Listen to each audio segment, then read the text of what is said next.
তবে আর বলছি কি, তোর বাবা এমনটা করতে পারে না, কিন্তু এমনটাই করেছে। তোর বিয়েটা ওই ভ্যাবলার সাথেই ঠিক করে ফেলেছে রে। আর ভ্যাবলার মাকে নিচে গিয়ে পাকা কথা দিয়ে এসেছে, আগামী শুক্রবার তোর আর ভ্যাবলার বিয়ে। ওই দিনই নাকি ক্যাবলা আর ময়নারও বিয়ে হতে চলেছে। ওই দুটো হারামজাদা একই দিনে একসাথে বিয়ে করতে যাচ্ছে তোদের দুজনকে। মীরা এই বলে তাড়াতাড়ি রাস্তা পার হতে যাবে, অমনি ভ্যাবলার ভ্যান গাড়িটির সাথে ধাক্কা খেয়ে মাটিতে পড়ে যায়।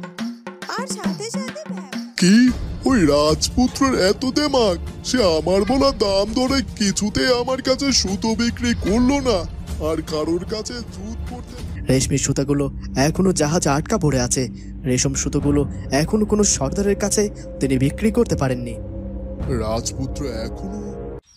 মীরা একটা কাপড়ে মুখ ঢেকে বাড়ি থেকে পালাচ্ছিল। না বাবা, এছাড়া তো আর কোনো উপায় খুঁজে পাচ্ছি না।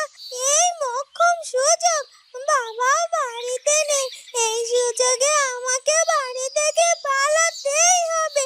ওই বাবলাকে বিয়ে করার থেকে সারা জীবন সন্ন্যাসিনী হয়ে থাকা ঢের ভালো। আমি তো বেঁচে থাকতে বাবলাকে কিছুতেই বিয়ে করব না। বিয়ে বিয়ে বিয়ে আমার আর মীরার বিয়ে। এই সেরেছে, এই ভাবলা পাগলাটা তো আবার আমাদের বিয়ে নিয়ে পুরো গাছত লোকজনকে জানান দিচ্ছে। না না বাবু, এই গ্রামে আমি আর থাকবো না। এরপর থেকে যে কেউ যেখানে সেখানে দেখতে পেলে আমায় ঠিক ধরে এনে ভাবলার সাথে বিয়ে দিয়ে দেবে। আমি আজ এক্ষুনি গাছের অনেক দূরে পালিয়ে যাব। মীরা এই বলে তাড়াতাড়ি রাস্তা পার হতে যাবে, অমনি ভ্যাবলার ভ্যান গাড়িটির সাথে ধাক্কা খেয়ে মাটিতে পড়ে যায়। আর সাথে সাথে ভ্যাবলাও পড়ে যায়। এই এই এই কে রে এমন হুমড়ি খেয়ে আমার গাড়ির সামনে এসে পড়লো? এই মেয়ে ছেলে মানুষ, আপনি চোখে দেখতে পান না নাকি? দেখছেন না এখানে আস্ত একটা ভ্যান গাড়ি যাচ্ছে, আর এভাবে রাস্তার মাঝখান দিয়ে হাঁটছিলেন কেন? চোখের মাথা খেয়ে বসেছেন নাকি? আমি না হয় চোখের মাথা খেয়ে বসে আছি, তুমি কি তোমার নিজের শরীরের ভারটাও রাখতে পারো না নাকি? একটুখানি ধাক্কা লেগে এভাবে পড়ে গেলে। এই এই কি ব্যাপার, আপনার গলাটা এমন চেনা চেনা লাগছে কেন? ঠিক যেন আমার হবু বউ মীরার মতো লাগছে। ও মা, আপনার চোখ দুটো দেখছি একেবারে মীরার মতো। আপনি কি আমার বউ মীরার এই জমজ বোন নাকি? এই সেরেছে, কি সর্বনেশে কাজ করলাম আমি! কেন যে এতগুলো কথা বলতে গেলাম! এখন তো ভাবলাম আমার চোখ দুটো চেনার সাথে সাথে গলা স্বরও চিনে ফেলেছে, আর আমার পালানো হলো না। না না না, আপনি ভুল ভাবছেন, আমি আপনার হবু বউটাও কেউ নয়। তাহলে তুমি কার বউ গা? আমি কারোরই বউ নই, সরুন তো, পথ ছাড়ুন। আচ্ছা দাসী, তোমার কি মনে হয় রানীমাকে দেখে কেমন যেন একটু অন্যমনস্ক লাগছিল না? মনে হচ্ছিল উনি কিছু একটা করে ধরা খাওয়ার ভয় করছিলেন। ছোট মুখে বড় কথা বলা হয়ে যাবে, তাই আমি কিছুটি বলছি না যুবরানী, কিন্তু সত্যি বলতে আমারও এমনটা মনে হয় রানীমা যেন কিছু একটা চুরি করে ধরা খাওয়ার ভয় পাচ্ছিলেন। তার চোখ মুখ দেখে এমনটাই তো মনে হচ্ছিল, আর আমার বিশ্বাস সেই দিকে আপনার কক্ষে কোনো কারণে এসেছিল। আজ অব্দি তো ওনাকে সচরাচর এদিকে আসতে দেখিনি। যুবরানী, ও যুবরানী, রাজপুত্র আর আপনার অনুপস্থিতিতে রানীমা আপনাদের কক্ষে এসেছিল আবার কিছু চুরি করতে নাকি? আস্তে আস্তে বল দাসী, এমন কথা শুনতে পেলে তোমার কিন্তু আবার সাজা হবে। সে আমি জানি, তবে রানীমা এর স্বভাবটাও আমি কিছুটা জানি। সে যে আপনাকে আর রাজপুত্রকে তেমন পছন্দ করেন না এটা আমার জানা কথা। আর ওই রানীমায়ের সাথে একটা দাসীকে দেখতে পেলেন না, সে তো রানীমায়ের খাস দাসী। রানীমা বলে ও হাজার খারাপ কাজও করতে পারে। আচ্ছা ঠিক আছে, তুমি আবার এইসব কথা বাদ দিয়ে দাও তো। আগে আমার একটা সুচ দাও আর এই রঙের সুতা এনে দাও। আমার শাড়িটাকে আগে ঠিক করতে হবে। আমি এবার আমার কক্ষে যাচ্ছি, তুমি সেই সুতা নিয়ে আমার কক্ষে চলে এসো, কেমন? হ্যাঁ রাজপুত্র, আপনি বললে আমরা কেন রাজি হব না? তাঁতিদের কাজই তো শাড়ি বুনন করা। সেই প্রয়োজনে আমরা যে কোনো জায়গায় যেতে পারি। আর হেমরাজের মতো বড় রাজে কাজের দরকারে যাব, এতে কোনো বাধা নেই আমাদের। ঠিক আছে, তবে তোমরা কজন তাঁতি যেতে পারবে আমাদের সাথে সেটা ঠিক করে জানিয়ে দিও মন্ত্রীমশাইকে। আর হ্যাঁ, সাথে সাথে কিন্তু অবশ্যই শাড়ি তৈরি করার বিভিন্ন সামগ্রী নিয়ে যেতে হবে, কারণ আমাদের হেমরাজ্যের অধিকটাতে কখনো শাড়ি বুনন করার কাজ কেউ করেনি, তাই এইসব সম্পর্কে ধারণাও তাদের কারণ নেই। আমি চাই তোমাদের কাছ থেকে আমাদের হেমরাজ্যের দিনমজুর অথবা সাধারণ মানুষেরা যেন এই কাজগুলো শিখে নিতে পারে আর তারা নিজেরাও শাড়ি বুনন করতে পারে। আর তাদের হাতে বোনা শাড়ি আমি নিজে দেশ বিদেশে অনেক রাজ্যে ছড়িয়ে দিতে চাই। ঠিক আছে রাজপুত্র, তুমি এবার একটু নিশ্চিন্ত হও। আমি বুঝতে পারছি তুমি আজ কদিন ধরে এই এক চিন্তা নিয়ে ভীষণ দুশ্চিন্তা করছো। এখন যখন সব কিছু ঠিকঠাক হয়ে গেল তখন আর এত চিন্তা করো না। এবার শুধু আমাদের হেমরাজ্যে ফিরে যাওয়াই বাকি, তারপর তোমার স্বপ্ন পূরণ করার কাজে লেগে পড়তে হবে। তবে আমার ভয় হচ্ছে শুধু রাজা মশাইকে নিয়ে। তিনি এই ব্যাপারটা আদৌ কিভাবে নেবেন? মন্ত্রীমশাই, আপনাকে তো বলেছি পিতামশাইকে নিয়ে আপনি কোনো দুশ্চিন্তা করবেন না। পিতামশাইকে আমি সবটা বুঝিয়ে বলবো আর তিনি নিশ্চয়ই সবটা বুঝবেন এবং খুশিও হবেন।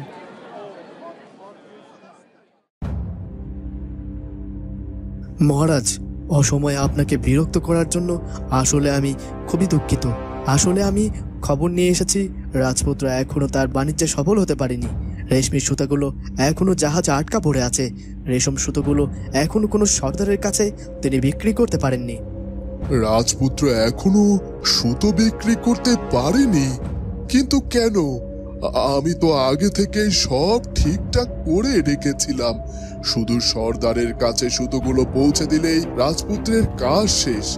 এতদিনে সেটা করতে পারলো না কেন রাজপুত্র? তবে কি আমি রাজপুত্রের সাথে বাণিজ্যে না যেয়ে চরম ভুল করলাম? সেই ভুলের খেসারত দিতে হবে আমার গোটা রাজ্যবাসীকে, কারণ এত বড় লসের খেসারত তো সকলে চোকাতে পারবে না। এটা তো আমার হেমরাজ্যের জন্য অনেক বড় একটা খারাপ সংবাদ। আর রাজপুত্রের জীবনে প্রথম বাণিজ্যে যদি এমন কাণ্ড ঘটে তবে তো ভবিষ্যতে তার রাজা হওয়ার যোগ্যতার দিকে আঙুল তুলবে লোকে। কি ব্যাপার রাজা মশাই, শেষ পর্যন্ত আমার কথাই সত্যি হলো তো? না মানে আপনার কক্ষে প্রবেশ করতে করতেই সবটা শুনলাম আর কি। আমি বলেছিলাম না রাজপুত্রের এক কথায় তাকে এভাবে হুট করে নিজে বাণিজ্যে না গিয়ে আপনাকে এভাবে বাণিজ্যে পাঠানো ঠিক হয়নি। দেখলেন তো এবার আমার কথা মিলল তো? বাইরের মানুষের সামনে তুমি রাজপুত্রের সম্পর্কে এভাবে কথা বলো না। গুপ্তচর, তুমি এবার আসতে পারো। আমার যেটা জানার সেটা জানা হয়ে গেছে। আজ্ঞে মহারাজ। তুমি এই কক্ষে আমায় কি বলতে এসেছিলে রানী? রাজপুত্রর প্রসঙ্গে আমি তোমার কাছ থেকে কিছুই শুনতে চাই না। এই বিষয়টা আমাকে বুঝে নিতে দাও। ঠিক আছে মহারাজ, ঠিক আছে, আর কোনো বাড়তি কথা বলছি না আমি। তবে এটা শুনে রাখুন, আপনার যুবরানী কি করেছে সে খেয়াল আছে আপনার? ছেঁড়া শাড়ি পরে পুরো রাজ্য ভ্রমণ করে এসেছে সে। এতে করে আপনার রাজবংশের মান মর্যাদা বাড়বে না নষ্ট হবে বলুন তো মহারাজ? এরপর লোকে তো বলবে যে যুবরানী গরিব ঘরের মেয়ে বলে তাকে আমরা ছেঁড়া শাড়ি পরিয়ে রাখি। এখন আমি বুঝতে পারছি যুবরানী কেন হঠাৎ করে রাজ্য ভ্রমণে গেল। নিশ্চয় আপনার মুখে চুনকালি লাগাবে বলে। কি? যুবরানী সেরা শাড়ি পরে রাজ্য ভ্রমণ করে এসেছে? তবে আর বলছি কি মহারাজ। ঠিক আছে, এই কথা যদি সত্য হয় তাহলে তার বোঝাপড়া আমি যুবরানীর সাথেই করে নেব। তুমি এখন আসতে পারো। ওদিকে মোড়লগিন্নি ও রাজেশকে জেসমিন কারাগার থেকে মুক্তি করে। বৌমা, ও বৌমা, তোমায় যে আমি কি বলে ধন্যবাদ দেব গো মা, তুমি আমার মেয়ের মতো কাজ করেছো। তুমি না এলে যে কি হতো, তোমার বাবা তো কিছুতেই তোমাদের বিয়ে মেনে নিচ্ছিল না, কিন্তু আমি তোমাদের বিয়ে মেনে নিয়েছি। সত্যি বলছি, এই প্রথমবার তোমার মুখ কানা দেখলাম আমি। খালি হাতে কি আর তোমার মুখ কানা দেখতে পারি? এই যে আমার গলার এই সাতনুরি হারটা তোমায় আমি খুলে পরিয়ে দিচ্ছি। থাক থাক, ওসবের কোনো প্রয়োজন নেই। আর তাছাড়া এইসব আদিক্ষেতা আমার পছন্দও নয়। আপনাদের মুক্তি করার ইচ্ছে বা উদ্দেশ্য কোনোটাই আমার ছিল না। তবে রাজেশ বাবুকে দিয়ে আমার এখনো কিছু কাজ বাকি আছে, তাই আমি আপনাদের সকলকে মুক্ত করে দিলাম। তাছাড়া রাজেশ বাবু যে কাণ্ড করে এসেছেন এখানে, সম্ভবত আপনাদের কোনো হাত নেই এতে, তাই শুধু শুধু আপনাদের শাস্তি দেওয়ারও ইচ্ছে নেই আমার। গিন্নি, তুমি এত বাড়তি কথা কেন বলো তো? কপাল ভালো তাই কারাগার থেকে মুক্তি পেয়েছি। আমরা এবার মানে কেটে পড়ি, আমাদের বাড়িতে ফিরে যাই। রাজ পরিবারের আত্মীয় আর স্বপ্ন দেখা বন্ধ করো বলছি। হ্যাঁ মা, বাবা ঠিকই বলেছে, তোমরা বাড়িতে ফিরে যাও। কেন রে, তুই যাবি না? তুই যদি এখান থেকে না যাস তাহলে আমিও যাব না। তুই যেখানে থাকবি আমি তোর সাথে সেখানেই থাকবো বাবা। মা চুপ কর তো, যাও, ভালোই ভালোই বাড়িতে ফিরে যাও বাবার সঙ্গে। আমার আর রাজকন্যা জেসমিনের সাথে এখনো কিছু কাজ বাকি আছে, তাই আমি পরে যাব। বাহ যুবরানী, কি চমৎকার করে সেলাই করেছেন আপনি। শাড়িটা দেখে বোঝার উপায় নেই যে শাড়িটা এখান থেকে আদৌ কোনো দিক ছিঁড়ে গিয়েছিল। হ্যাঁ হ্যাঁ, আমার সেলাই যতই সুন্দর হোক না কেন, সবই মনে হচ্ছে তোমাদের ওই হেমরাজের রেশমি সুতোর কামান। সুতোগুলো এত চমৎকার, কি সুন্দর মানিয়ে গেছে দেখো আমার শাড়ির সাথে। মনে হচ্ছে এই সুতো দিয়েই বুনন করা ছিল শাড়িটি। আমাদের হেমরাজের রেশমি সুতোর নাম ডাক অনেক। এই রাজ্যের রানী যুবরানীরা এই সুতোর শাড়ি পরিধান করে। আপনার সেলাই করা শাড়ি দেখে মনে হচ্ছে যেন রঙিন সুতো দিয়ে এই শাড়িটা এর আগে থেকেই নকশা করা ছিল। এত সুন্দর হাতের কাজ আমি বোধহয় কারো কাছ থেকে কোথাও দেখিনি। প্রথমে তো ভেবেছিলাম যে যুবরানী হয়ে কিনা সেরা শাড়ি সেলাই করে পরবেন, মহারাজকে বলে আপনার নতুন পোশাকের ব্যবস্থা করতাম, কিন্তু এখন তো দেখি এই শাড়ি সেলাই করা দেখে আমাদের তাক লেগে যাচ্ছে। আচ্ছা তাই বুঝি? তোমার মুখ থেকে আমার সেলাইয়ের যতটা প্রশংসা শুনলাম আজ অব্দি, আমি এতটা প্রশংসা আগে কখনোই শুনিনি। ও না না, শুনেছি আমার বাবার কাছ থেকে। জানো তো, ছোটবেলা থেকে আমি আমার বাবাকে মাঝে মধ্যে একটা করে রুমাল সেলাই করে দিতাম। আমার বাবা যখন বাণিজ্যের জন্য বাইরে যেত, আমার সেলাই করা রুমাল সব সময় তার সঙ্গে রাখতো আর বলতো, মা চারু, তোর এই রুমালের মাধ্যমে তুই আমার সবসময় আমার সাথেই থাকিস মা। আচ্ছা তাই বুঝি? তখনই আরেকজন দাসী এসে, যুবরানী চারুলতা, মহারাজ আপনাকে ডেকে পাঠিয়েছেন, আপনি এক্ষুনি তার সঙ্গে দেখা করে আসুন। পিতামশাই আমাকে ডেকেছেন, কিন্তু এই সময় কেন ডাকলেন? না না, যে কারণেই ডাকুক আমার এক্ষুনি যাওয়া উচিত। এরপর চারুলতা রাজামশাইয়ের কাছে যাওয়ার জন্য রওনা দেয়। কি, ওই রাজপুত্রের এত দেমাগ? সে আমার বলা দাম ধরে কিছুতে আমার কাছে সুতো বিক্রি করলো না, আর কারোর কাছে জুত করতে পারেনি বলে সে কিনা তাঁতি ভাড়া করে নিয়ে যাচ্ছে তার রাজ্যে, নতুন করে শাড়ি বুনবে বলে সেই সুতো দিয়ে। না না না, আমি তো এটা হতে দেব না। ওই রাজপুত্রের বিষ দাঁত আমাকে ভাঙতেই হবে খুব তাড়াতাড়ি। তাঁতি তার সঙ্গে গেলেও তাদের যন্ত্রপাতি সঠিকভাবে যেতে দেব না আমি হেমরাজ্যে। হেমরাজ্যের মানুষকে কিছুতেই শাড়ি তৈরি করা শিখতে দেওয়া যাবে না। আমি কি বলতে চাইছি, কি করতে চাইছি সেটা বুঝতে পারছিস তো? আগে সর্দার, তাঁতিদের সব যন্ত্রপাতি নষ্ট করে দিতে হবে, আর সেই যন্ত্রপাতি নিয়ে যেন হেমরাজ্যে যেতে না পারে সেই ব্যবস্থাই করতে হবে। বেশ ভালোই ধরতে পেরেছিস আমার কথাটা।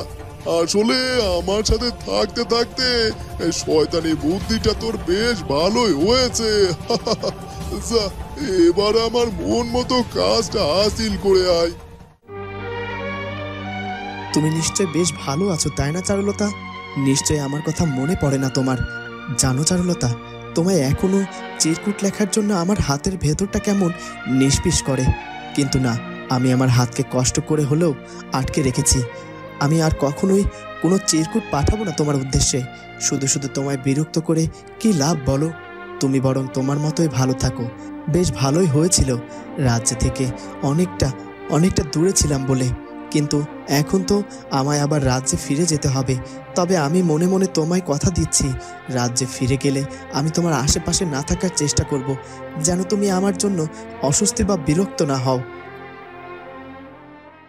চারুলতা রাজামশাইয়ের কাছে যেতে যেতে মনে মনে ভাবে, কে জানে মহারাজ কোন দরকারে ডেকে পাঠিয়েছেন আমায়, আর রানীমা কোন উদ্দেশ্যে এসেছিলেন আমার কক্ষে সেটাও তো আমি জানি না। এই কারণে হয়তো মনের ভেতরটা খচখচ করছে। রাজপুত্র রাজ্যে উপস্থিত থাকলেও আমার মনটা অনেক উৎফুল্লতায় ভর্তি থাকে, সেটা আমি বুঝতে পারছি। রাজপুত্র, কোথায় আপনি? আপনাকে ছাড়া আমার রাজ্যে আপনার কক্ষে নিজেকে যে বড্ড একা লাগে। আপনি দয়া করে ফিরে আসুন। বন্ধুরা, কি হতে চলেছে এরপর সেটা জানবো আমরা চারুলতা গল্পের পরবর্তী পর্বে। আর আমাদের আজকের ভিডিওটি ভালো লাগলে অবশ্যই আমাদের চ্যানেলটিকে সাবস্ক্রাইব করে দিও। দেখা হবে পরবর্তী পর্বে। ধন্যবাদ।